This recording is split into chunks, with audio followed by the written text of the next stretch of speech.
ભરતસિંહ સોલંકીએ શક્તિ પ્રદર્શન કર્યું છે। કોંગ્રેસના પૂર્વ પ્રદેશ અધ્યક્ષે અમદાવાદમાં એકઠી કરી જનમેદની। કોંગ્રેસના કાર્યક્રમ કરતાં વધુ ભીડ જન્મદિવસે છે। પૂર્વ ધારાસભ્યો સહિત હજારો કાર્યકરો શુભેચ્છા આપવા માટે પહોંચ્યા। સ્વર્ણયુગનો થશે કમબેક, ગુજરાત કરશે કમબેકનું સૂત્ર ભરતસિંહ તરફથી અપાયું છે। ગુજરાતની રાજનીતિમાં સક્રિય થશે વાત કરી છે। રાજકારણમાં ફરી એન્ટ્રી લઈને અનેક તર્ક વિતર્ક પણ સર્જાયા છે।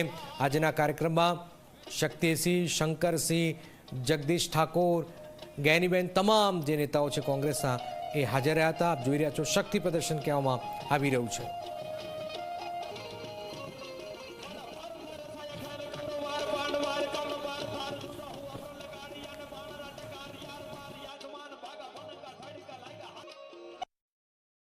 બધું કોંગ્રેસે લોકોએ આપ્યું।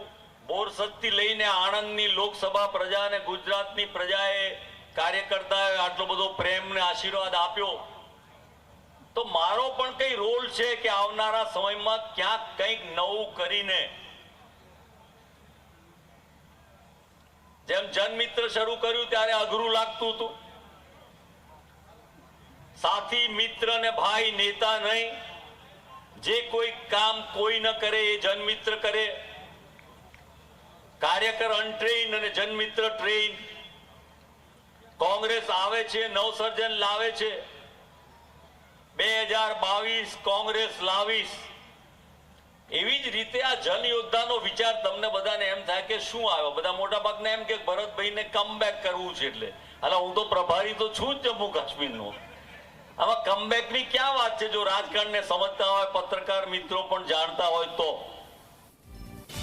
ભરતસિંહના કાર્યક્રમમાં શક્તિસિંહ ગોહિલે ટોણો માર્યો। ભરતસિંહની વ્યક્તિત્વ ઉપર વિચારધારા હોવાની વાત સમજાવી। વિચારધારાના ભાવ સાથે પક્ષમાં કામ કરવાની સલાહ આપી છે। શખ્સ કરતાં પક્ષ વધારે મહત્વપૂર્ણ હોય છે।